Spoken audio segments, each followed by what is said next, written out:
Okay, दिख रहा है ना स्क्रीन प्रॉपर? हाँ, यस सर। वॉइस क्लियर होगा मेरा? यस। ओके।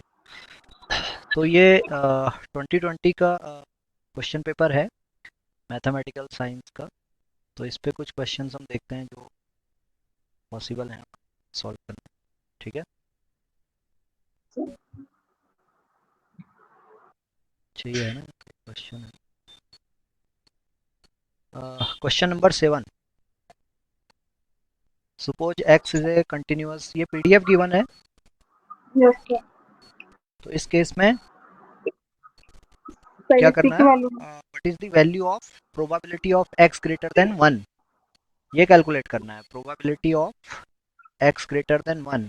तो ये पीडीएफ हमारा क्या है, यहाँ पर कंटिन्यूअस पीडीएफ है। ठीक है, यस। तो इंटीग्रेशन यस। का यूज करेंगे। अब इंटीग्रेशन में देखो एक्स की लोअर लिमिट, एक्स की लोअर लिमिट तो 1 है, और अपर लिमिट यहाँ पर एक्स की 2 है। तो इंटीग्रेशन 1 to 2 की रेंज में होगा। और यस किसका ओके। इंटीग्रेशन होगा? पीडीएफ का यस ओके। इंटीग्रेशन करेंगे 1 to 2 में, है ना? यस तो इसे आप सॉल्व कर लो, सर। क्या आएगा? कर लोगे सॉल्व इसे? हाँ, यस सर, करता हूँ। हाँ ठीक है, नेक्स्ट पहले। क्वेश्चन पे बढ़ते हैं। यस। ये हाँ, एक्चुअल में ये होगा ना, ये पीडीएफ आपका सी की फॉर्म में गिवन है। हाँ सर, हाँ, पहले पीडीएफ निकाल के integration of F of X is equal to 1 करके हाँ सी तो की वैल्यू निकाल के। यस, आपने क्या करना है, ये जो गिवन फंक्शन है ये पीडीएफ है। तो इसका मतलब है भाई, ये एक्स की रेंज में इसका इंटीग्रेशन क्या होगा? 1 होगा। तो एक्स की रेंज 0 to 2 में इस फंक्शन का इंटीग्रेट करोगे, 1 पुट करोगे, तो यहाँ से सी की वैल्यू आपको मिल जाएगी। तो देन सी की वैल्यू मिलेगी, देन आप इस इक्वेशन को सॉल्व करोगे। ठीक है, यस। तो यस। ये आपका आंसर आ जाएगा यहाँ पे। यस। ये देख लेना जो भी आंसर आएगा। हाँ। Then question number 8। ये इसका दी 2 होगा सर। है, 8 answer the C. Moment generating function of a random variable X is given by xt equal to exponential of 2e to the power t minus 2, then expected value of X. Okay, देखो MGF, हाँ MGF यहाँ पे given है ना, ये आपका Poisson PDF का MGF होगा। समझे। है ना, हाँ ये सर। होता है e to the power lambda lambda E raise to T minus 1। e to the power t minus 1। Minus 1, ये होता है MGF of Poisson Poisson PDF. Okay, distribution. तो इस यस। केस में आप इसको कंपेयर करोगे तो ये इस तरह की फॉर्म में आ रहा है, E to the power 2 into E to the power T minus 1। तो यहाँ से क्लियर हो गया, लेमडा इज इक्वल टू 2। अब लेमडा 2 है, हमसे एक्सपेक्टेड वैल्यू ऑफ एक्स पूछा है। तो एमजीएफ की प्रॉपर्टी होती है, एमजीएफ यूनिकली डिटरमाइंस दी डिस्ट्रीब्यूशन। तो ये डिस्ट्रीब्यूशन पॉइसन डिस्ट्रीब्यूशन है, और पॉइसन डिस्ट्रीब्यूशन की प्रॉपर्टी होती है expected value of X is equal to lambda, that means expected value of X equal to 2। तो इसका आंसर हो जाएगा सी। ठीक है, यस। देन नेक्स्ट है क्वेश्चन नंबर 9। ये शायद ग्राफिकल मेथड पे बेस्ड है क्या क्वेश्चन? हाँ सर। ये आता है, कर लोगे इसे? हाँ सर, कर लेंगे। हाँ, ये देख लो, ये तो स्टैट्स का पार्ट देख रहे हैं। ठीक है, स्टैट्स का पार्ट तो शायद नीचे कहीं होगा। 101 से। क्या नंबर से है? 101। अच्छा, 1। हाँ, ओके। हाँ, for a data set of N observation the sample mean median and mode are respectively, hence the data are symmetric, skewed to the left, skewed to the right. Symmetric तो नहीं होगा। Symmetric के लिए condition होती है mean equal to में median node median equal equal to mode. To. ठीक है, और हम यस। देखते हैं भाई, इस इनइक्वलिटी, जो इनइक्वलिटी यहाँ पे आएगी, जैसे mean is greater than mode, या mean is less than mode. ठीक है, तो मोड लेस देन मीन है, तो इस केस में ये पॉजिटिवली स्क्यूड डिस्ट्रीब्यूशन पॉजिटिव। होगा। और मीन लेस देन मोड है, तो इस केस में ये नेगेटिव। नेगेटिवली स्क्यूड डिस्ट्रीब्यूशन होगा। ठीक है, मीडियन हमेशा, मीडियन इज मिड वैल्यू, तो ये मोड और मीन के बीच में ही लाई करेगी। ठीक है, यस। तो जनरली हम इस रिलेशन को देखते हैं, if mode is less than mean then the distribution is positively skewed, and when mean is less than mode then this is negatively skewed. तो यहाँ पर हम देख रहे हैं भाई इनइक्वलिटी क्या है, इनइक्वलिटी हमारी हमारे लेफ्ट में है, तो डिस्ट्रीब्यूशन कहाँ शिफ्ट होगा इस केस में, ये राइट में शिफ्ट होगा। ठीक है, जो इनइक्वलिटी यस। की टेल है ये लेफ्ट में है, तो डिस्ट्रीब्यूशन राइट में शिफ्ट होगा। ठीक, इसी तरह से यहाँ पर मीन की कंडीशन में इसकी टेल हमारे क्या है, राइट में होगी। ठीक है, तो इस केस में ये लेफ्ट कंसीडर करेगा। बात समझ में आ रही है? मीन सीधा सीधा इसको इस तरह से समझ सकते हैं भाई, मीन इनइक्वलिटी के किस साइड लाई कर रहा है। यहाँ पर मीन राइट साइड लाई कर रहा है, तो ये राइट साइड में शिफ्ट हो जाएगा, यानी स्क्यूनेस क्या होगी, राइट साइडेड स्क्यूनेस होगी। और मीन अगर इनइक्वलिटी के लेफ्ट में है, तो वो लेफ्ट साइडेड स्क्यूनेस होगी। क्लियर? Yes sir. और अगर तीनों इक्वल हैं, मीन मोड मीडियन तीनों इक्वल हैं, तो उस केस में हम कहेंगे डिस्ट्रीब्यूशन सिमेट्रिक है। तो यही समझ। कॉन्सेप्ट यहाँ पे यूज करना है। तो अब आप देखिए, मीन हमें गिवन है, mean is 63, median is 60 16। And mode is 58। तो ये रिलेशन हमें मिल रहा है, क्या रिलेशन मिल रहा है, mode is less then arithmetic mean, and arithmetic mean is on the right side of inequality, that means the distribution is skewed to the right. So answer is C. यही होगा answer. Yes sir. ठीक देखा है, नहीं तो sir. हाँ ये simple सा कॉन्सेप्ट है, देख लेना इसे। हाँ सर। Then question number 102, the regression equation of y on x is given by and that of x on y। अच्छा ये भी सिंपल है, कर लोगे इसे? हाँ सर कर लेंगे। क्या करेंगे, ये the regression equation of y on x, तो यहाँ से फर्स्ट इक्वेशन से हमें बी वाई एक्स मिलेगा, B Y X is yes. Minus 1.2, 1.2। And that of X on Y is given by X on Y, that means B X Y, 0.3। This is 0.3। Equal to 0 point minus का 0.3, and we yes no sir. That correlation coefficient is geometric mean under of, root of. हाँ geometric mean of two regression coefficients. तो ये yes. हम निकालेंगे यहाँ पर, तो ये 12 इंटू 3 0.36 आएगा, तो 0.36 to the power 1/2, that is 0.6। ठीक है, तो ये 0.6 होगा यहाँ पर। अब 0.6 में ये प्रॉपर्टी होती है, साइन प्रॉपर्टी होती है, the sign of correlation coefficient and both regression coefficient is same. तो यहाँ पर हम देख रहे हैं रिग्रेशन कोफिशिएंट का साइन नेगेटिव है, तो जो कोरिलेशन कोफिशिएंट हमने कैलकुलेट किया है by using the geometric mean of two regression coefficient, this will be also negative. Okay, तो ये वैल्यू हो जाएगा -0.6, तो इस केस में ये आंसर सी होगा यहाँ पर। Then question number 103, the height of adult men in a population follows normal distribution with mean 1.65 meters and standard deviation sigma। Okay, ये कंडीशन है भाई, x हमारा अगर रैंडम वेरिएबल है, height of adult man, then x follows normal distribution with mean 1.65 and variance sigma square.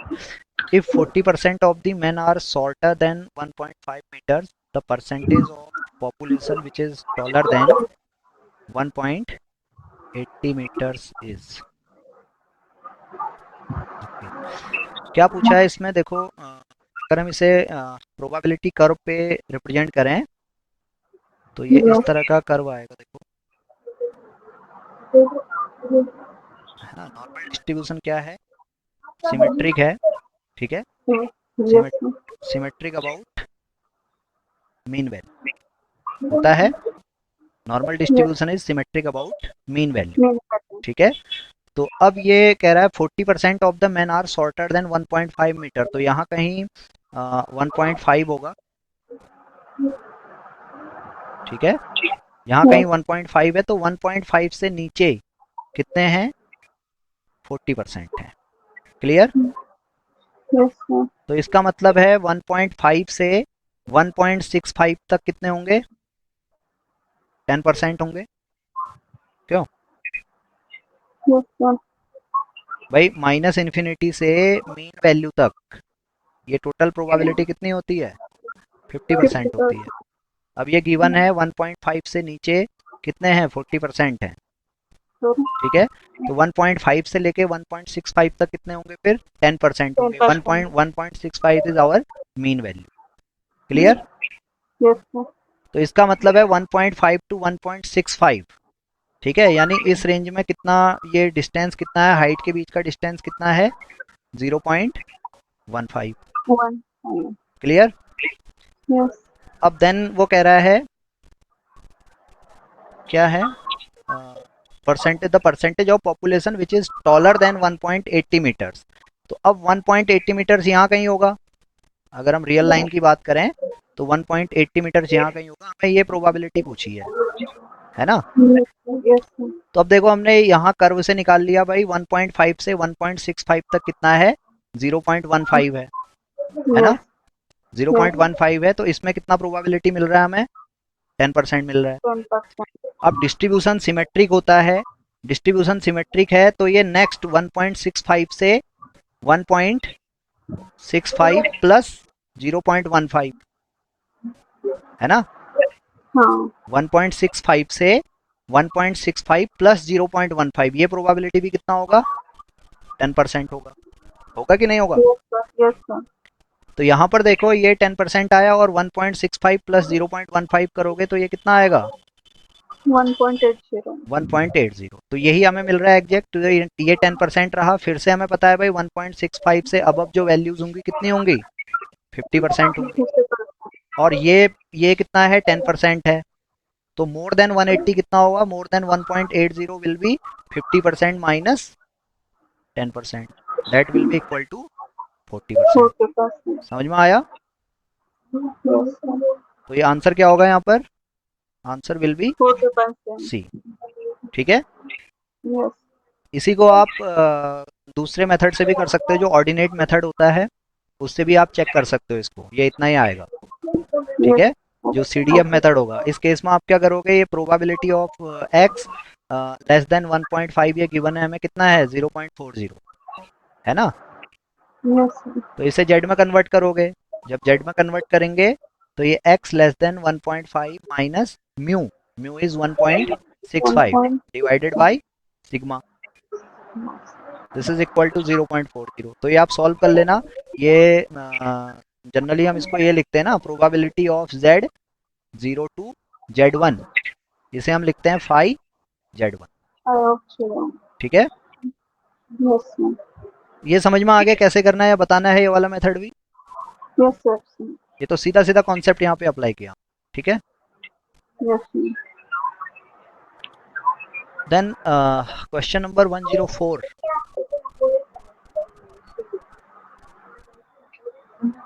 Suppose expected value of x is equal to 5. Which of the following is always false? Expected value of x square is less than expected value of x whole square. ऐसा होगा? Variance of x. Variance of x is always greater than or equal to 0. है ना? और Yes, sir. variance of x in terms of expectation can be written as expected value of x square minus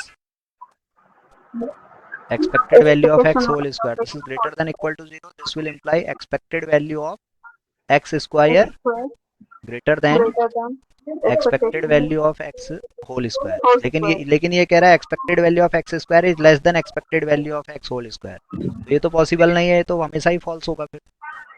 Yes, sir. क्यों? Yes.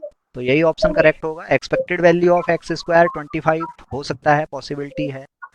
Then X equal to 5 WP with probability 1, 1. है ना? ये sure होगा। अगर expected value of X square equal to 25 है तो इसका मतलब है एक्स इक्वल टू कितना है? 5 है। 5. ठीक है, then Yes. Expected value of X square is greater than equal to 25, ये भी होगा। यहाँ पे ये कंडीशन होल्ड कर रही है ना? Okay. और थर्ड होगा expected value of e to the power mod XP is greater than expected, sorry, e to the power expected value of mod X, ये भी होल्ड करेगा। Yes. क्यों? तो मॉड्यूलस फॉर्म में होल्ड करेगा ना। Yes, sir. तो इसमें तो करेक्ट ऑप्शन मुझे ए ही लग रहा है, ए ही होगा। ऑलवेज फॉल्स कह रहा है ना। Yes, ये कभी yes, ट्रू sir. नहीं होगा क्योंकि वेरिएंस ऑफ एक्स हमेशा क्या होगा, greater than zero, greater than equal to zero. तो ये कंडीशन हमेशा ट्रू होगी। तो ये कंडीशन क्या होगी, ऑलवेज फॉल्स हो जाएगी। तो ऑप्शन ए इसका करेक्ट होगा। क्या ऑप्शन है इसका करेक्ट ऑप्शन क्या है? कुछ नहीं है। देखा नहीं। अच्छा, आंसर की भी नहीं है मेरे पास, लोगों ने शेयर आंसर नहीं किया आंसर की। मेरे पास ठीक है। चलो आप देख लेना उसे, ठीक है। हाँ मुझे सर, तो हाँ। यही लग रहा है, आप देख लेना, अगर कोई होगा तो फिर उसको डिस्कस कर लेंगे। ठीक। Then question number 105।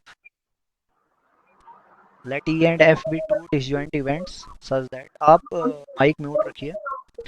let e equal to f, let e and f be two disjoint events such that, okay तो ठीक है, प्रोबेबिलिटी की condition which of the following is always true, which of the following is always true।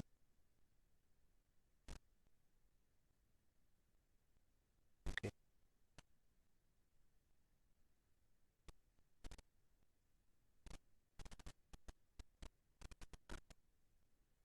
ठीक है, disjoint events हैं तो disjoint event के लिए कंडीशन होती है e intersection f equal to 5, है ना।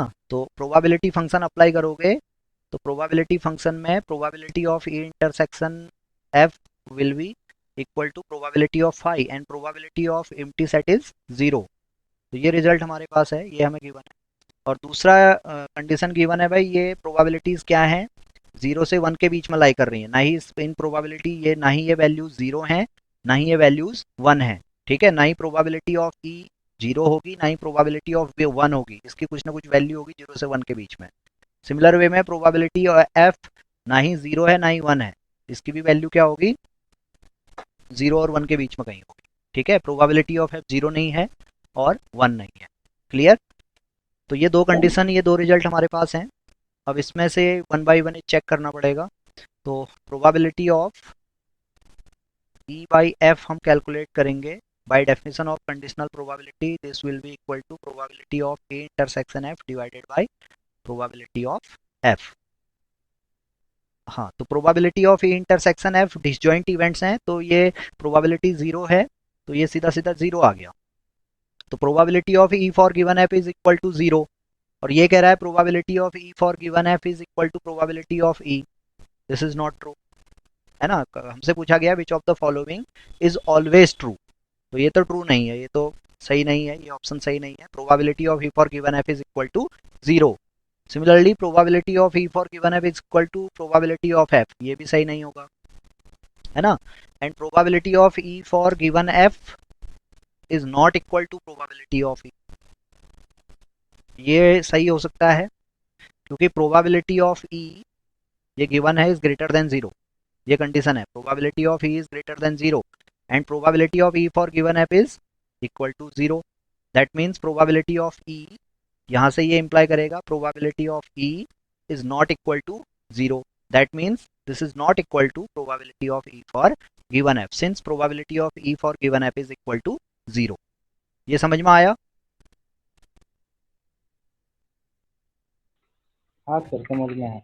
हाँ, तो ये ट्रू हो सकता है। ठीक है, अब एक और ऑप्शन है, इसे भी चेक करें। प्रोबेबिलिटी ऑफ ई सी, ये कॉम्प्लीमेंट होगा शायद, probability of E complement for given F equal to 1। तो इसे चेक करें।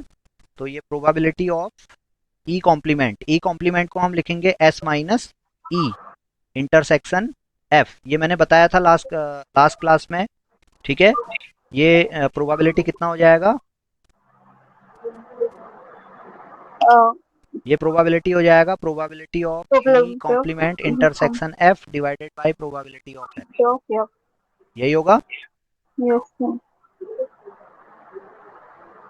तो यहाँ से S minus E, E complement हमारा एस माइनस ई होगा, तो इसे हम अंदर डिस्ट्रीब्यूट करेंगे, इंटरसेक्शन अंदर डिस्ट्रीब्यूट होगा, तो एस इंटरसेक्शन एफ माइनस ई इंटरसेक्शन एफ।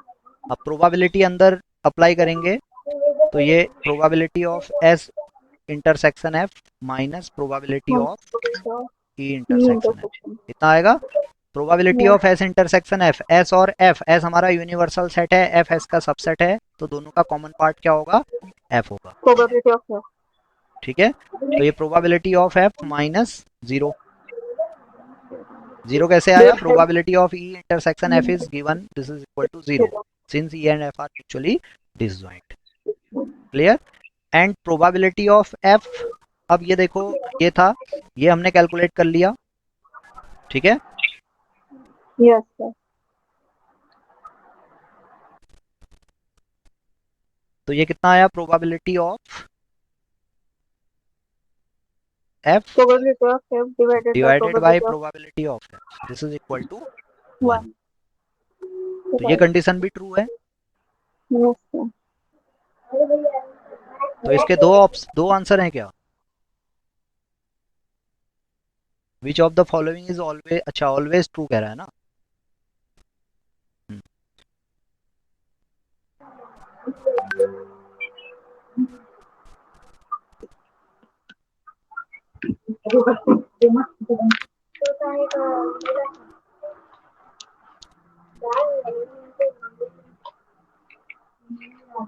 देखो ऑलवेज ट्रू कह रहा है, ये कंडीशन यहाँ पे इस पे डिपेंडेंट है, इस कंडीशन पे डिपेंडेंट ये प्रॉब्लम है हमारी। ठीक है, जो प्रोबेबिलिटीज हैं, प्रोबेबिलिटीज की वैल्यू हमारी ना ही जीरो है ना ही वन है, ठीक है, जीरो से वन के बीच में है। तो इसका मतलब है भाई यहाँ पर जो हम कैलकुलेशंस कर रहे हैं, ये कैलकुलेशंस में हमें क्या मिल रहा है, probability of E complement for given F में हमें probability of F that is individual probability मिल रही है। ठीक है, अब यहाँ पे क्या हो सकता है, ये प्रोबेबिलिटी ऑफ एफ क्या हो सकती है, जीरो हो सकती है, तो इस केस में ये probability of F not equal to one भी हो सकता है। बात समझ में आ रही है। Yes, sir. आप माइक ऑफ रखिए, बहुत डिस्टरबेंस हो रहा है। ठीक है, और वहीं जब हम probability of E intersection F calculate कर रहे हैं, तो वो आप देख रहे हैं भाई, वो किसके टर्म्स में है, इंटरसेक्शन प्रोबेबिलिटी के टर्म्स में है, और इंटरसेक्शन प्रोबेबिलिटी हमारी जीरो है, जबकि प्रोबेबिलिटी ऑफ ई हमें गिवन है भाई क्या है, ग्रेटर देन जीरो है। तो इसका मतलब है ये कंडीशन हमारी, सी कंडीशन हमारी ऑलवेज ट्रू होगी इस केस में। क्लियर है। ये प्रोबेबिलिटी क्या है, ये प्रोबेबिलिटी डिपेंड करेगी, this probability will depend upon the probabilities, individual probabilities of E and F. ठीक है, जबकि ये कंडीशन हमारी डिपेंड नहीं करेगी। बात समझ में आ रही है। Yes, sir. तो ये कंडीशन क्या होगा, हमेशा ट्रू होगा, तो ऑप्शन सी इसका मोस्ट प्रोबेबल आंसर होगा। यहाँ पे अगर हो सकता है दोनों आंसर भी सही है, वो आप आंसर की देख लेना क्या है इसका आंसर। ठीक है, लेकिन मेरे अकॉर्डिंग ये ऑलवेज ट्रू में, ये सी कंडीशन हमारी ऑलवेज ट्रू होनी चाहिए। ठीक है। Okay, sir. The next 106. Suppose x and y are independent random variables, each with mean value. Let phi t denote the characteristic function. Which of the following is false? False पूछा है।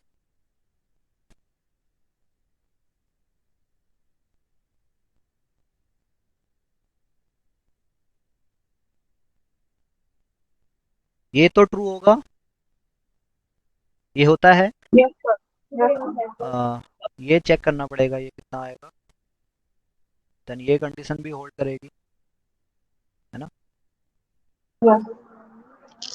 ये condition hold करेगी by the theorem of random variable, elementary theorem of random variable, that means any continuous function of a random variable is itself a random variable. Random variable का कोई भी continuous function क्या होता है, अपने आप में रैंडम वेरिएबल होता है। तो इस केस में आप देखोगे ये five X square plus Y square T, इसे हम अगर चलो एम जी एफ ही ले लें, तो एम जी एफ के केस में भी ये कंडीशन होल्ड करेगी। कैसे होल्ड करेगी, देखिए, expected value of E to the power T X square plus Y square, ये हम लिखेंगे। तो यहाँ से ये E to the power T X square into E to the power T Y square, इतना लिख सकते हैं।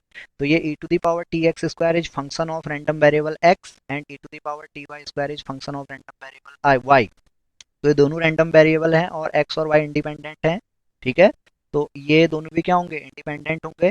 तो ये एक्सपेक्टेशन यहाँ पे डिस्ट्रीब्यूट होगा, तो ये इतना ही आ जाएगा। ठीक है, तो ये पहले कंडीशन तो करेक्ट है, सी कंडीशन भी करेक्ट होगी। और डी कंडीशन भी क्या है, यही है, फंक्शन है 1 minus X square is continuous function of X and expected sorry E X P, that means e to the power y.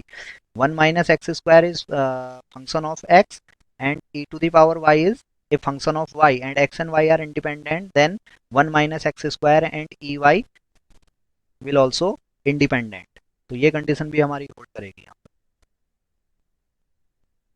ठीक है। Yes. तो अब ये बी वाला ऑप्शन मुझे लग रहा है, बी वाला चेक करना पड़ेगा क्या होगा, इसका मीन कैसे calculate, X Y expected value.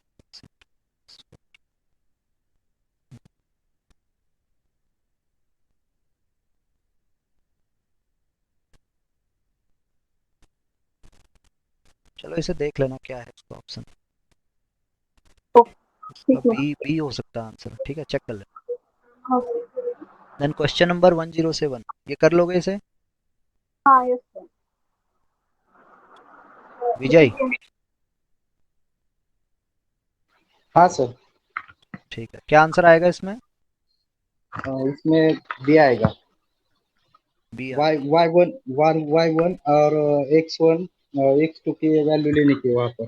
हाँ, ये सिंपली ये कंडीशन है x माइनस हाँ two Y equal to zero. हाँ तो हाँ ये हाँ वो पॉसिबिलिटीज आप कंडीशन। देखो, हाँ ये पॉसिबिलिटीज देखोगे x की क्या वैल्यूज हैं, तो x की वैल्यू अब यहाँ पे देखो, x की वैल्यू 2 होगी तो y की वैल्यू 1, ठीक है, तब ये कंडीशन होल्ड करेगा, क्यों? Yes sir. तो x equal to 2 and y equal to 1, और ये probability x equal to 2 and y equal to 1, that means the joint probability है 3/32 है। और कोई कंडीशन होगी, x की वैल्यू 3 लेंगे तो y की ऐसी कोई वैल्यू, हाँ x की वैल्यू 4 लेंगे तो y का वैल्यू हमें क्या वन लेना इक्वल। होगा, 2 लेना होगा, है ना। तो हाँ इस y केस में equal x to. Equal to 4 है, y इक्वल टू 2 है, तो ये जॉइंट प्रोबेबिलिटी 3/16 है, तो ये 3/16 है। तो अब ये क्या होगा, रैंडम वेरिएबल की वैल्यूज क्या होती हैं, म्यूचुअली एक्सक्लूसिव होती हैं, तो x equal to 2 and y equal to 1 और x equal to 4 and y equal to 2, ये पॉसिबिलिटीज हैं, और की कंडीशन है, तो ये ऐड हो जाएंगी दोनों प्रोबेबिलिटी, इनको ऐड करोगे 3/32 प्लस 3/16, तो ये 6/32, नहीं कितना आएगा, 6/30, 9, हाँ 11/32. 9/32, 9/32, that means option B is correct, ठीक Yes है। sir. Yes. Then question 108, which of the following matrices is a covariance matrix. ये सिंपली क्या करना है इस केस में, को ये पता है आपको, covariance sigma is non negative definite, ठीक है, सिग्मा क्या होती है, नॉन नेगेटिव डेफिनेट होती है, ठीक, that means determinant determinant of sigma is greater than 0 और ग्रेटर देन इक्वल टू 0, ठीक है। तो सिंपली यहाँ पे डिटर्मिनेंट आप निकालोगे इन मैट्रिक्स का, जिस मैट्रिक्स का determinant greater than equal to 0 होगा वो मैट्रिक्स क्या होगी, कोवेरिएंस मैट्रिक्स होगी। समझ में आया? Neon. कर लोगे इसे? Yes sir. हाँ, ये 1 बाय 1 चेक कर लो, ये इसका डिटर्मिनेंट ये कितना आ रहा है, 1 × 0 0 माइनस, ये माइनस आ गया, ये नेगेटिव आ गया, तो ये तो हो ही नहीं सकता है। इसका डिटर्मिनेंट आप निकालोगे, नेगेटिव आ रहा है फर्स्ट मैट्रिक्स का, सेकंड मैट्रिक्स का निकालेंगे 1 - 6, ये भी नेगेटिव आ रहा है, तो ये भी नहीं होगा। थर्ड का निकालेंगे 2 × 3 6 -4 -4, हाँ कितना आएगा, -4 आएगा ना ये, क्यों? हाँ इसका सर। हाँ डिटर्मिनेंट निकालोगे 2 × 3 माइनस माइनस 2 × -2, तो ये 6 minus minus minus plus and minus, ये 4 आ गया, दैट इज 2, ये पॉजिटिव आ रहा है। हाँ सर। Yes लास्ट का sir. चेक करोगे 4 + 9, 4, ये भी 9. पॉजिटिव, नहीं सर, वो नेगेटिव आता है.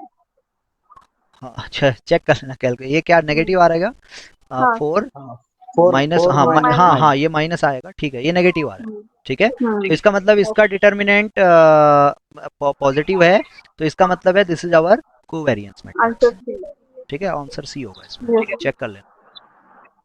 Yes. देन क्वेश्चन नंबर 109, ये कर लोगे?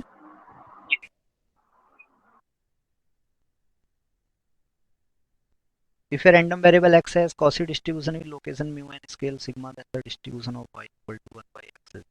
ये बेसिकली एक थ्योरम है Cauchy डिस्ट्रीब्यूशन में. इसका आंसर बी होगा. इसका आंसर बी होगा. हाँ सर, बी ही है. ये थ्योरम है.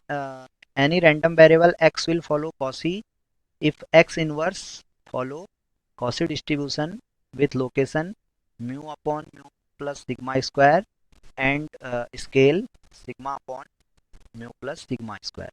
ये कंडीशन होती है Cauchy डिस्ट्रीब्यूशन के एग्जिस्टेंस की.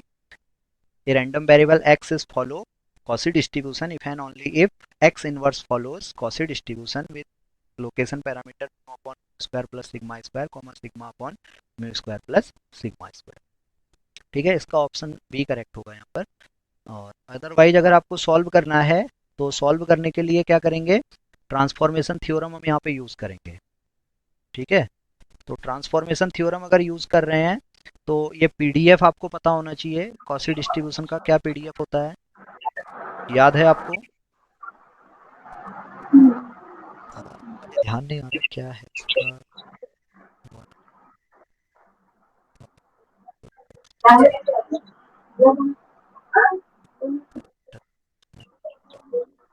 Lambda by pi into 1 upon lambda square plus x minus mu whole square. ये होता है. हाँ सर. यही लैम्डा बाय यही पीडीएफ होता है ना, lambda upon pi into lambda plus X minus mu whole square. हाँ सर.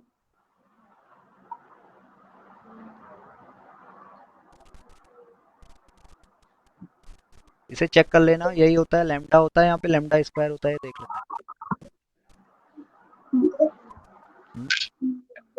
हाँ सर, राइट है. आई थिंक लैम्डा स्क्वायर होगा. लैम्डा अपॉन पाई हाँ, लैम्डा अपॉन पाई into 1 upon lambda square plus x minus mu whole square. ये lambda square है ना यहाँ पर. हाँ सर. ठीक है, तो क्या कह रहे हैं फिर, random X has Cauchy distribution with location. तो y का पीडीएफ हमें निकालना है. तो y equal to 1 by X हमें गिवन है. ठीक है, तो ये एफ वाई यहाँ पे क्या होगा, F Y will be F X into mod of D X upon D Y. यही होगा. तो D X upon D Y हम कैलकुलेट करेंगे. तो D X upon D Y minus 1 upon Y square. यहाँ से x equal to 1 by Y है ना, क्यों? Yes sir. तो ये माइनस 1 अपॉन वाई स्क्वायर आएगा. तो ये कितना हो जाएगा,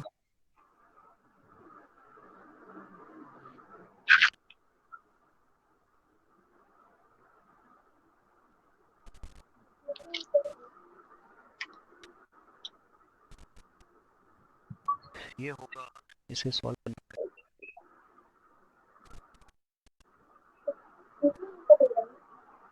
देखें, F X lambda upon Y lambda square plus X. x minus mu square. X की जगह पे क्या पुट करेंगे, 1 अपॉन वाई पुट करेंगे ना, यस सर. क्यों? इनटू हाँ yes sir. Mod of D X upon D Y. Mod लेंगे तो ये 1 अपॉन वाई स्क्वायर. यहाँ अपन y. क्लियर. यस. तो इसे अब सिंप्लीफाई करना है.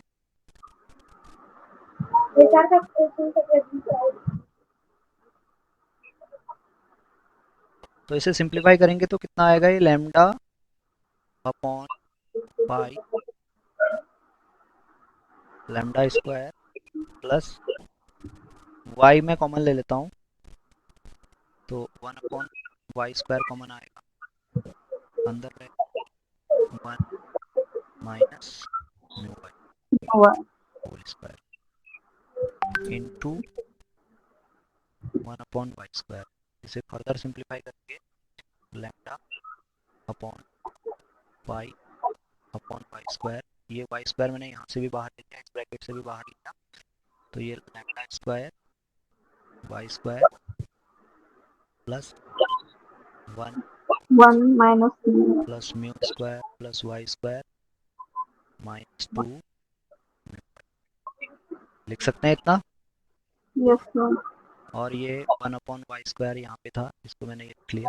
तो ये y² तो बैलेंस हो गया, ठीक है। Yes. Yes. तो ये फाइनली कितना आया, लैम्डा अपॉन पाई। अंदर देखो y² वाली टर्म में ले लूँ एक साथ, तो ये λ² प्लस μ² इंटू y², ये λ² y², μ² y² एक साथ ले लिया मैंने। तो λ² plus μ² into y² plus 1 -2 μy, लिखा इतना। Yes. तो अब ये क्वेश्चन में देखो कॉसी की ही बात कर रहा है ऑप्शंस में, है ना। अच्छा, नॉट कॉसी भी कह रहा है, तो ये निकालना ही पड़ेगा। तो इसे अब कॉसी की फॉर्म में लेके आते हैं, देखो कैसे आएगा। ये एक्चुअली थ्योरम है, अब आप लोगों ने पता नहीं पढ़ी या नहीं पढ़ी, ठीक है। तो इसे सिंप्लीफाई करने के लिए क्या करेंगे, lambda over pi y² plus 1 upon λ² plus μ² minus y into upon λ² plus μ², लिख सकते हैं इतना। क्यों, Yes, sir. अब इसे होल स्क्वायर बनाना है मुझे, ठीक है। इस Yes. क्वांटिटी और इस क्वांटिटी को होल स्क्वायर बनाना है, ठीक। Yes. तो होल स्क्वायर बनाने के लिए क्या करूंगा, देखो यहाँ पे ये a² है और 2ab है, ये क्वांटिटी मेरा क्या है, b। समझ में आ रहा है। Yes, sir. ये क्वांटिटी है a², ये क्वांटिटी है 2 -2ab। तो मुझे क्या करना होगा यहाँ पर, b² ऐड करना होगा, b² सब्ट्रैक्ट करना होगा, Yes. तो ये होल स्क्वायर बन जाएगा। क्यों, Yes, sir. तो यही करता हूँ, देखो लैम्डा अपॉन पाई y², इसको पहले लिख लूँ मैं, -2 mu Y. λ² plus μ² y minus, या चलो प्लस लिख लेते हैं, plus μ² upon λ² plus μ² whole square minus μ² upon λ² plus μ² whole square. ऐसा करने से इसकी सेहत में कोई फर्क नहीं पड़ेगा, ये यही रहेगा, ठीक है। बैलेंस है अभी इक्वेशन हमारी। और ये प्लस एक टर्म और है, प्लस 1 अपॉन λ² प्लस μ²। क्लियर, थोड़ा सा स्पेस कम हो रहा है, तो ये थोड़ा सा देखो। आप माइक म्यूट रखिए, सॉल्व कर रहा हूँ, आप बताना कहीं पे अगर मिस्टेक होगी, ठीक है। तो ये a² plus b² minus 2ab, ठीक है। a² plus b² minus 2ab, तो ये हो जाएगा a minus B whole square. तो ये हो जाएगा finally lambda upon pi into a minus B, that is y minus b, b is mu upon λ² plus μ² whole square, ठीक है। प्लस अब ये बचा क्वांटिटी क्या है, बचा क्वांटिटी है -μ² upon λ² μ² whole square plus 1 upon λ² μ²। तो इसे हम अलग से सॉल्व कर लें।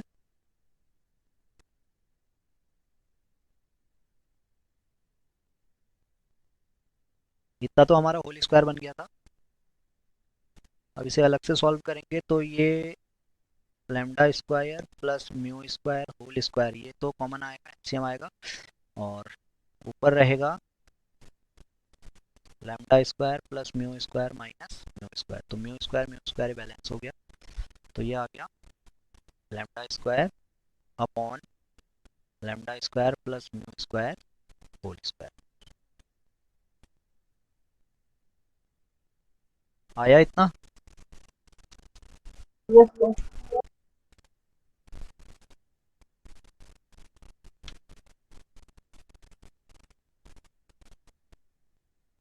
क्यों,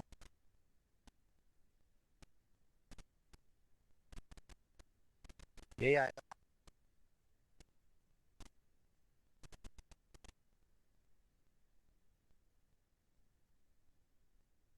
एक टर्म मिस हो रही है हमारी यहाँ पर। कौन सी टर्म मिस हो रही हो?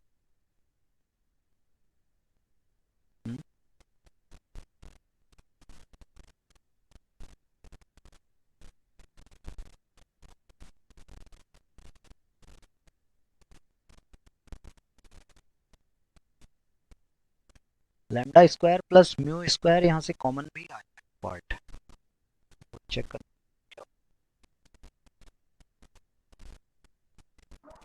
किस तरह हम कर लेंगे, समझ में आया? है समझ में आया तो ये हम कैलकुलेशन करते हैं। कर लोगे ना कैलकुलेशंस? ये चेक कर लेना, क्योंकि ये फॉर्म इस तरह की आएगी ना। मैं सिंपली अगर इसे बताऊं तो ये देखो, जो यहाँ पे है ये location parameter, this is our location parameter. इसे जब आप यहाँ से कंपेयर करोगे, ये मैंने यहाँ पे लिखा था, ये है lambda upon pi lambda square plus X minus mu whole square. ठीक है, तो कंपेयर करोगे तो म्यू, म्यू की जगह पे ये है mu upon lambda square plus mu square. तो म्यू हमारा लोकेशन पैरामीटर है। ठीक है, तो ऑप्शन में देखो ये location parameter mu upon mu square plus sigma square है। ठीक, इसी तरह से हाँ, ये लैम्डा की जगह पे सिग्मा लिया हुआ है इसने, ये बस इतना डिफरेंस है, इससे कंफ्यूज नहीं होना है। और बस यहाँ पे लैम्डा स्क्वायर की जगह पे ये क्वांटिटी है, लैम्डा स्क्वायर की जगह पे ये क्वांटिटी है, तो लैम्डा इक्वल टू कितना होगा? लैम्डा इक्वल टू होगा lambda upon lambda square plus mu square, that is scale quantity. तो sigma upon mu square plus sigma square, ये स्केल क्वांटिटी है। तो भाई यहाँ पर भी ये लैम्डा है, तो इस लैम्डा की जगह पे क्या आएगा? इस लैम्डा की जगह पे ये लैम्डा अपॉन ये कुछ क्वांटिटी आएगी यहाँ पर, lambda square plus mu square. ये कहीं पे हम गड़बड़ कर रहे हैं कैलकुलेशन में, वो चेक कर लेना। ठीक है, इसी इसी तरह की फॉर्म में आएगा। समझ में आया? यस। तो ये इसका ऑप्शन सीधा हो जाएगा, ऑप्शन बी। ठीक है, ये थ्योरम भी है, मैंने बताया शुरू में theorem. A random variable x will follow Cauchy distribution if and only if x inverse follow Cauchy distribution with location this and scale this. Okay, then question number 110, ये सॉल्व कर लोगे?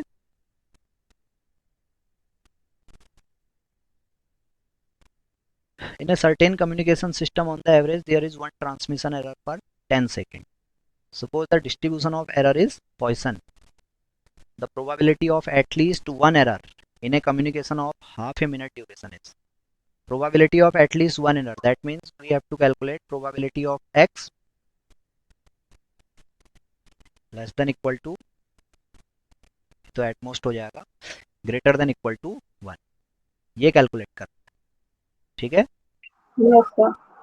तो क्या होगा यहाँ पर?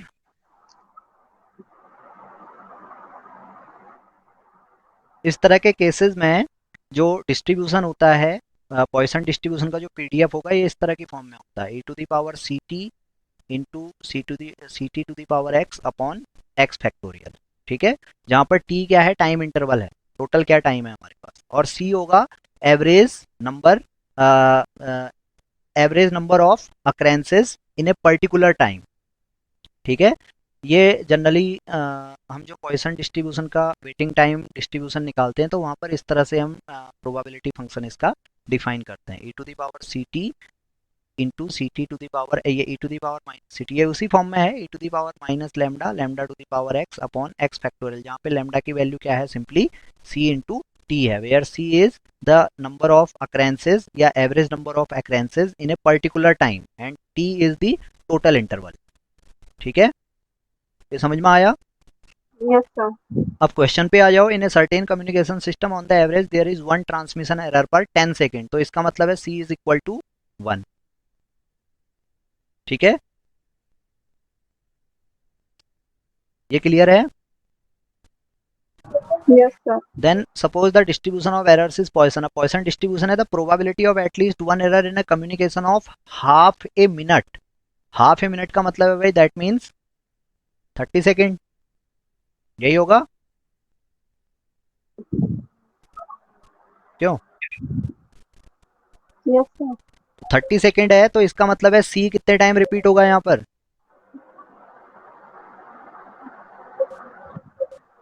सी टी टाइम्स रिपीट हो रहा है, दैट इज आवर लैम्डा। ठीक है, तो इसका मतलब है 10 सेकंड में ऑन एन एवरेज एक ट्रांसमिशन एरर है, तो 30 सेकंड में ऑन एन एवरेज कितनी ट्रांसमिशन एरर होंगी? 3 सर। 3 होगा। That means C T equal to 3। बात समझ में आई? Yes, हाँ sir. सर। ठीक है, c इक्वल टू यहाँ पर 1 है, t इक्वल टू 10 है, तो इसे आप देखोगे तो एक ट्रांसमिशन एरर 10 सेकंड में, सॉरी 10 सेकंड में एक ट्रांसमिशन एरर है, तो 30 सेकंड में टोटल कितनी होंगी? 3 ट्रांसमिशन एरर्स होंगी। ठीक है, तो इसका मतलब है लेमडा इक्वल टू कितना है यहाँ पर? 3 है। 3. ठीक, अब हमें क्या कैलकुलेट करना है? Probability of at least 1 error. तो ये probability of x greater than equal to 1, तो इसे हम सॉल्व कर सकते हैं। Probability of x greater than equal to 1 can be written as 1 minus probability of x equal to 0। लिख सकते हैं, Yes. या इसको ऐसे लिख सकते हैं, देखो probability of x greater than equal to 1 is equal to 1 minus probability of x less than equal to 1। ठीक है, अब लेस देन इक्वल टू 1 में यहाँ पर जो पीडीएफ आप डिफाइन करते हो तो x की वैल्यू 0 1 2 इस तरह से डिफाइन होती है। डिस्क्रीट वैल्यूज हैं, तो ये कंटिन्यूअस, ये इंटरवल हमारा कंटिन्यूअस है, यहाँ पर x लेस देन 1 है, तो इसका मतलब है इस केस में ये 1 minus probability of x equal to 0 होगा। ठीक है, और लेमडा इक्वल टू 3 है, तो ये आप सॉल्व कर लो। 1 माइनस x की वैल्यू 0 हो गई, तो e to the power minus lambda that is e to the power minus 3, 3 to the power 0 upon 0 factorial. Solve करोगे तो ये 1 minus e to the power minus 3 आ रहा है ऑप्शन। हाँ, ऑप्शन बी यहाँ पर करेक्ट होगा। Yes, sir. चेक कर लेना इसे, क्या यही है आंसर?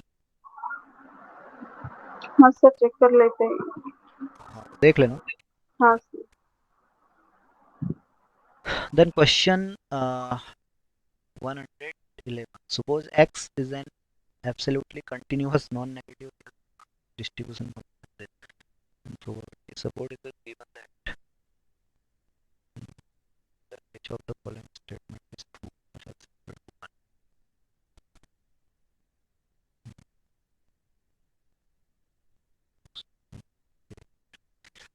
तो ये तो अभी नहीं समझ में आ रहा है, इसे देखते हैं बात। ठीक है, ये आपको आ रहा है समझ में? क्वेश्चन नंबर 111 क्या कहना चाह रहा है इसमें? यहाँ पे भी हमें शायद 1 बाय 1 चेक करना पड़ेगा ऑप्शंस। ठीक है, Yes, sir. कंटिन्यूअस फंक्शन है, तो कंटिन्यूअस फंक्शन में ये एफ एक्स की कंडीशन होती है, F X equal to D Y D X of capital F X, ये कंडीशन होता है। ठीक है, Yeah. इसके हाँ, इस पे बेस्ड ये क्वेश्चन है, देख लेना इसे। ये तो नहीं। Then question Yes. Number 112, suppose y1 y2 and y3 are independent and identically distributed p variate random vectors having normal distribution. ठीक है, then the distribution of a1 y1 a2 y2 a3 y3 where a2 a3 are vectors। ठीक है, ये linear combination है ना? ये एक theorem होती है, if Yeah. x vector follows normal with mean vector mu and dispersion matrix sigma, then L dash x vector, that means linear combination of x vector will follow univariate normal distribution with mean and variance sigma square। ठीक है, ये बताया होगा मैंने जब multivariate distribution आपसे discuss किया होगा पीछे जो क्लासेज हमने करी थी, तो वहाँ पे एक कोरोलरी आती है। ठीक है, Yes. ये होता है ना Yes. Result, B X vector follow normal distribution Normal.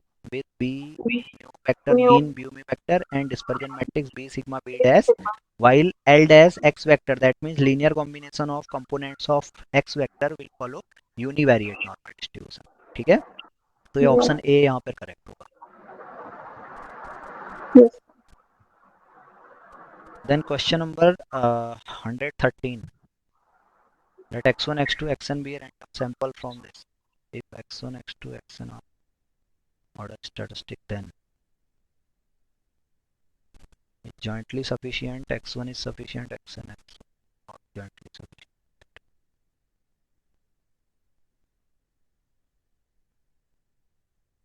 इसमें क्या हो?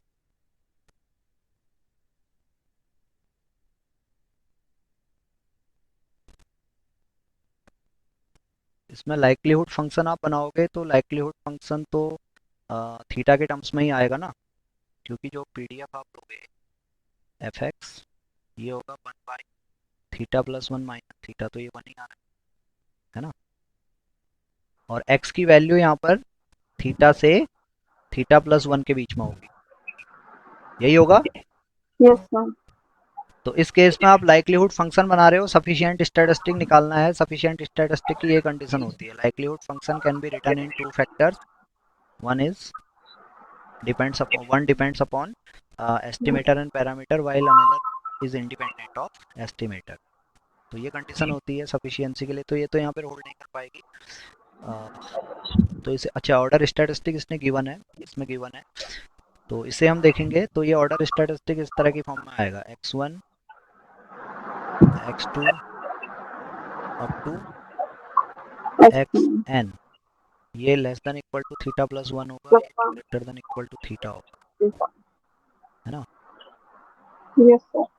तो यहाँ से हम देख रहे हैं थीटा जो लाई करेगा, थीटा को अगर एस्टिमेट करना है तो थीटा को एस्टिमेट करने के लिए पहले इस इनइक्वालिटी को हम सॉल्व करें, तो ये तो सीधा रिजल्ट आ गया, theta is less than equal to x1, और इसे सॉल्व करेंगे तो ये आएगा theta is greater than xn minus 1, यही आएगा। Yes, sir. इन दोनों को कंबाइन करें तो theta is greater than xn minus 1 and less than x1। X1. तो थीटा का एस्टिमेटर ये इसके बीच में लाई कर रहा है, xn माइनस 1 और xn के बीच में लाई कर रहा है, ठीक है। तो इसका मतलब है थीटा को अगर एस्टिमेट करना है तो हमें xn माइनस 1 भी चाहिए, xn या x1 ये दोनों चाहिए, ठीक है। xn भी चाहिए, xn की वैल्यू भी चाहिए और x1 की वैल्यू भी चाहिए, ठीक है। That means x1 and xn both are sufficient for theta but they are jointly sufficient. बात समझ में आ रही है। Yes, sir. ये इंडिविजुअल हम इसको एस्टिमेट नहीं कर पाएंगे, क्योंकि हम देख रहे हैं भाई थीटा के यहाँ पे दो एस्टिमेटर, आप चाहे एमएलई की बात भी करोगे तो एमएलई में भी आप देखोगे ये एमएलई क्या होगा, यहाँ पे यूनिक नहीं होगा। एक एमएलई थीटा का x1 आ रहा होगा, एक एमएलई थीटा का xn माइनस 1 आ रहा होगा, ठीक है। तो जब आप इसे जॉइंटली देखोगे तो जॉइंटली देखने में थीटा की वैल्यू xn माइनस 1 से x1 के बीच में लाई कर रही है, तो इसका मतलब है थीटा को एस्टिमेट करने के लिए हमें xn भी चाहिए और x1 भी चाहिए। That means x1 and xn are jointly sufficient for theta, ये कंडीशन होल्ड करेगी यहाँ पे, ठीक है। तो ये कंडीशन हमारी करेक्ट है। Then x1 is sufficient for theta, नहीं ये नहीं होगा, x1 is not sufficient for theta alone, ठीक है। x1 अकेले यहाँ पर सफिशिएंट नहीं है थीटा के लिए, क्लियर। इसी तरह से xn is sufficient for theta, नहीं xn is not sufficient for theta, ये भी नहीं होगा। x1 comma xn plus 1 is not jointly sufficient for theta, तो ये भी हमारा करेक्ट नहीं होगा। क्यों करेक्ट नहीं होगा, लास्ट ऑप्शन करेक्ट क्यों नहीं होगा, ये समझ में आया आपको। x1 and xn is jointly sufficient for theta, क्यों है जॉइंटली सफिशिएंट, समझ में आ रहा है। हाँ सर समझ में आ गया। अब सेकंड ऑप्शन में कह रहा है x1 is sufficient for theta, but यहाँ पे हम देख रहे हैं x1 is not sufficient for theta alone, x1 अकेले थीटा के लिए सफिशिएंट नहीं है, ना ही xn थीटा के लिए अकेले सफिशिएंट है, क्लियर। जब तक हमें x1 और xn की वैल्यू नहीं पता होगी सैंपल में, तब तक हम थीटा को एस्टिमेट नहीं कर सकते हैं। बात समझ में आ रही है। सफिशिएंट एस्टिमेटर की कंडीशन है estimator that contains all the information about theta, clear. हाँ सर, हो सर। तो x1 and xn is jointly sufficient for theta, this statistic is jointly sufficient for theta। तो इसका मतलब है भाई x1 is not sufficient for theta and xn is not sufficient for theta, ठीक है। तो ये तो हमारे इनकरेक्ट हो गए, लास्ट ऑप्शन भी इनकरेक्ट होगा, क्यों,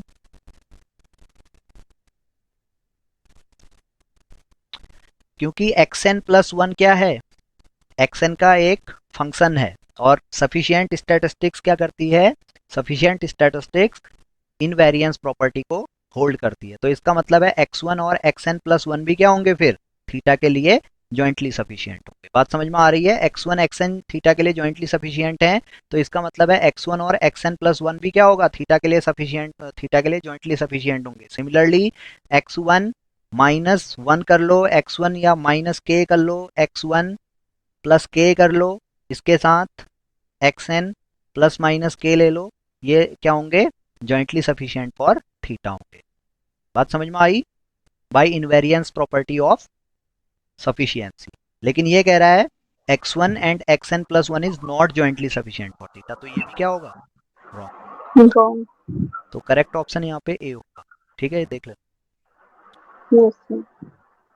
नेक्स्ट क्या है भाई, 114, let y1 and y2 be order statistic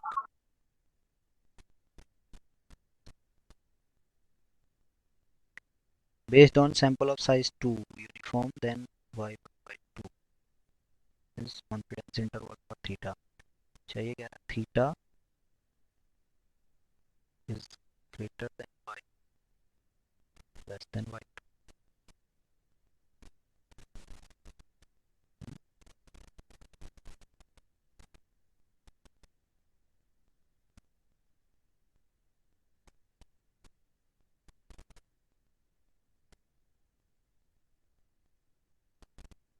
क्या होगा इसका आंसर, बता सकते हैं, पीडीएफ क्या होगा इस केस में,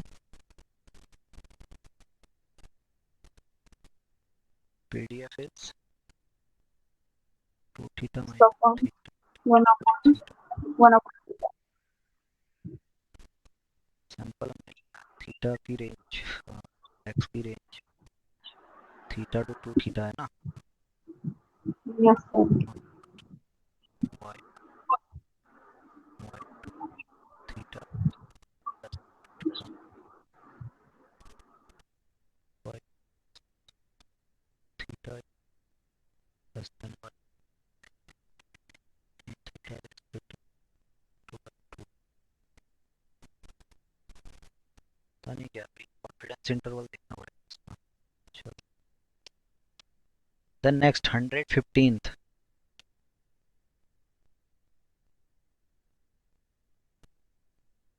let x1 x2 xn be a random sample from normal with mu unknown and sigma square, let q and quantile। चलो इसे भी देखते हैं। Then next question number 116, let tau theta be a parametric function and t be an estimator of tau theta, let variance of theta difference of t। अच्छा, ये तो simple है, इसका क्या आंसर होगा 116 का, sir C option. C, lower bound for variance of t among all unbiased estimator t of tau theta, the Cramer-Rao bound gives, the Cramer-Rao bound gives। ठीक है, तो ये कंडीशन क्रैमर-राव इनइक्वलिटी क्या कहती है भाई, t अगर क्या है, कोई भी पैरामेट्रिक फंक्शन है गामा थीटा, उसका अनबायस्ड एस्टिमेटर है, देन उस केस में t का मिनिमम वेरिएंस कितना होगा, gamma dash theta whole square upon I theta होगा। यही है स्टेटमेंट क्रैमर-राव इनइक्वलिटी का। हाँ सर। कंडीशन क्या है, कोई भी पैरामेट्रिक फंक्शन है, उस पैरामेट्रिक फंक्शन का टी क्या होगा, अनबायस्ड एस्टिमेटर। ठीक है, कोई भी आर्बिट्ररी एस्टिमेटर नहीं होगा।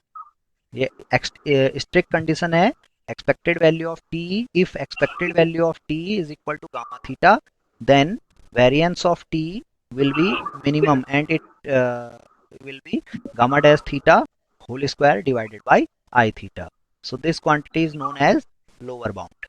Yes, तो यही वह कह रहा है, the Cramer Rao bound gives a lower bound for variance of T for any unknown, ये नहीं होगा, आर्बिट्ररी नहीं होता है, अनबायस्ड होता है। अपर बाउंड तो होगा ही नहीं, लोअर बाउंड है अमंग ऑल अनबायस्ड एस्टिमेटर। ठीक है, तो ये होगा, ये करेक्ट है। अपर बाउंड नहीं होता है, तो ऑप्शन सी यहाँ पर करेक्ट हो जाएगा। ठीक है, yes, yes. Then question number 117, इसमें क्या होगा, let x1 x2 xn be a random sample from normal and y2 yn be a random sample from n, let t1 t1 equal to इतना, t2 equal to इतना, t3 equal to इतना, t4 t5। चलिए, then which of the following is a jointly sufficient complete statistic for mu1 mu2 and sigma square, options are t2 t3 t,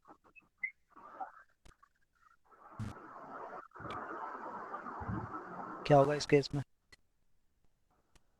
complete देखना है sufficient देखते हैं।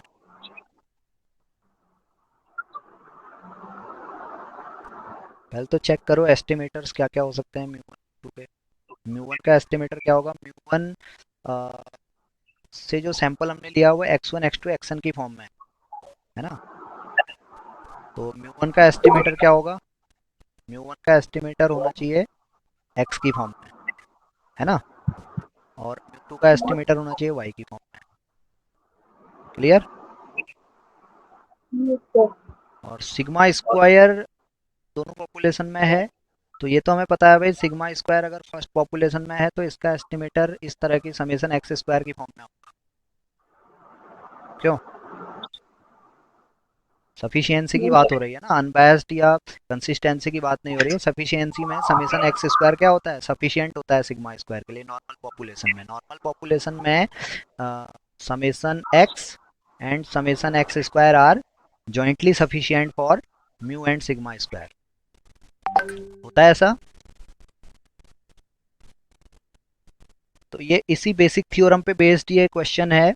Summation X and summation X square are jointly sufficient and complete for mu and sigma square. ठीक है, यहाँ पर जब आप लाइक्लीहुड फंक्शन बनाओगे तो ये लाइक्लीहुड फंक्शन हमारा G T comma mu comma sigma square की फॉर्म में आएगा, और एच एक्स वैक्टर यहाँ पे आएगा। एच एक्स वैक्टर में कांस्टेंट क्वांटिटी आ जाएगी 1/√2π n। एच एक्स वैक्टर ये होगा, बाकी जो एक्सपोनेंशियल फॉर्म होगी और 1/सिग्मा स्क्वायर की फॉर्म होगी वो G T mu comma sigma square होगा। तो उसमें आप देखोगे वो समेशन एक्स और समेशन एक्स स्क्वायर की फॉर्म में आएगा। ठीक है, तो ये jointly sufficient summation X and summation X square are jointly sufficient for mu and sigma square. तो इसी थ्योरम पे बेस्ड क्वेश्चन है। तो यहाँ पे देखो समेशन एक्स, अब समेशन एक्स क्या है यहाँ पर? Summation X is T2 and summation Y is T3। तो इतना तो क्लियर हो गया भाई, T2 is sufficient for mu one and T3 is sufficient for Sufficient. Mu two. Yes, sir. अब सिग्मा स्क्वायर यहाँ पे देखो, सिग्मा स्क्वायर के लिए समेशन एक्स स्क्वायर भी है और सिग्मा स्क्वायर के लिए समेशन वाई स्क्वायर भी है। क्लियर? Yes, sir. तो अब लेकिन आंसर ए हाँ, आएगा। आंसर ए नहीं, ए नहीं आया। सिग्मा स्क्वायर के लिए हमें देखना है ना, जॉइंटली सफिशिएंट देखना है। ये तो इंडिविजुअल हुआ ना, यहाँ पे दो पॉपुलेशन को एक साथ हम कंसिडर करेंगे ना, तो Yes, ये sir. इस तरह की फॉर्म में आना चाहिए, summation X square summation Y square की फॉर्म में चाहिए, क्योंकि रैंडम सैंपल हैं और पॉपुलेशन इंडिपेंडेंट है। तो ये summation X square plus summation Y square sigma square का एस्टिमेटर होना चाहिए। C. दैट मीन्स है कोई ऐसा एस्टिमेटर? हाँ, हाँ है, तो सही T1 है C. ना। हाँ, सिग्मा स्क्वायर के लिए T1 होगा फिर। ठीक है, हाँ. तो म्यू वन के लिए आपका, म्यू वन के लिए क्या है? म्यू वन के लिए T2 है, म्यू टू T2 के है. लिए म्यू T3 टू के है, लिए सिग्मा स्क्वायर के लिए T1 है। कौन सा ऑप्शन है? C. सी ऑप्शन आ रहा है। आंसर क्या होगा इसका? आंसर की है वो देख लेना, आंसर की ये सी होना चाहिए यहाँ पर। Yes, sir. ठीक है, Yes. ये बेसिक थ्योरम पे बेस्ड है। देखो सिग्मा स्क्वायर यहाँ पर कॉमन है, तो सिग्मा स्क्वायर कॉमन है तो इसे हम दोनों सैंपल से एस्टिमेट करेंगे, दोनों सैंपल की हेल्प से एस्टिमेट करेंगे। जैसे मैंने अभी पीछे बताया था, वहाँ पर थीटा क्या कर रहा था? x1 पे भी था और xn पे भी डिपेंड कर रहा था, लेकिन हमें थीटा को एस्टिमेट करने के लिए क्या चाहिए? x1 की इंफॉर्मेशन भी चाहिए और xn की इंफॉर्मेशन भी चाहिए। X1. इसी तरह से यहाँ पे सिग्मा स्क्वायर दोनों जगह है, तो सिग्मा स्क्वायर, अब ये इतना तो हमें पता है भाई, समेशन एक्स स्क्वायर क्या होता है? सिग्मा स्क्वायर का सफिशिएंट और कंप्लीट स्टैटिस्टिक होता है ना। तो इस केस में क्या करना Yes. पड़ेगा? सिग्मा स्क्वायर कॉमन है तो दोनों जगह उसे चेक करना पड़ेगा। तो दोनों जगह कैसे चेक करेंगे? एडिशन से ही चेक कर सकते हैं, और वो एस्टिमेट करने की बात। ठीक है, Yes, sir. Then 118 suppose is a random sample from the distribution of x with mean random sample from the distribution of y with mean। okay, testing of comparison between two variances की testing है against is tn equal to sx square upon sy square where sx square sy square। अच्छा है, तो simple है question. क्या होगा इसका answer? The null distribution of tn। Null distribution mean the distribution of tn under null hypothesis. क्या होगा?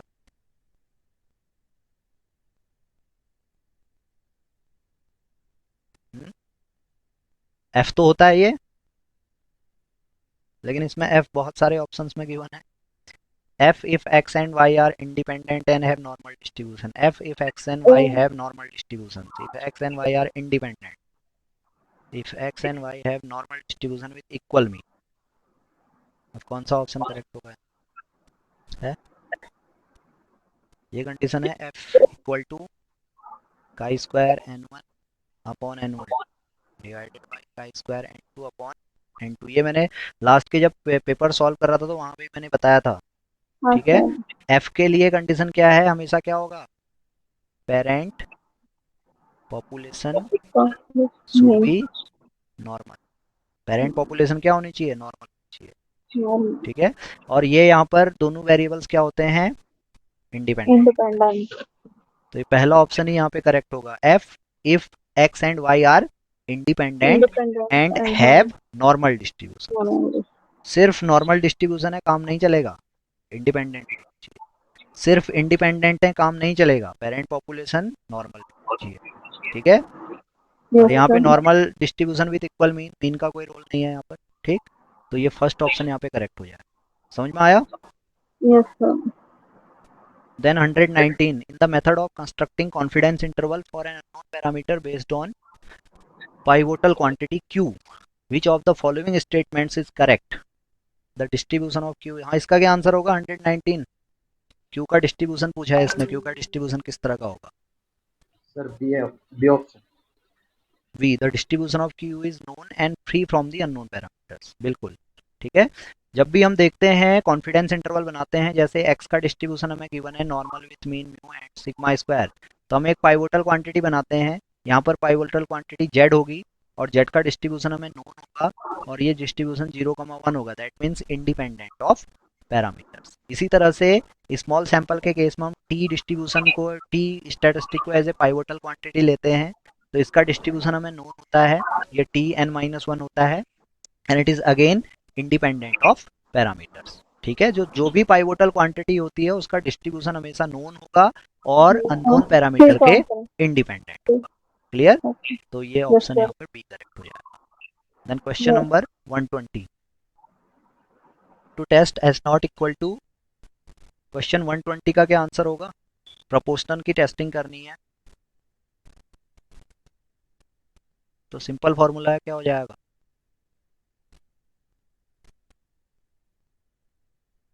Suppose Pn denote the sample proportion based on a random sample of size n from the population, the test statistic against this। यहाँ पे z का use करेंगे, z का formula होता है t minus expected value of t upon standard square, sorry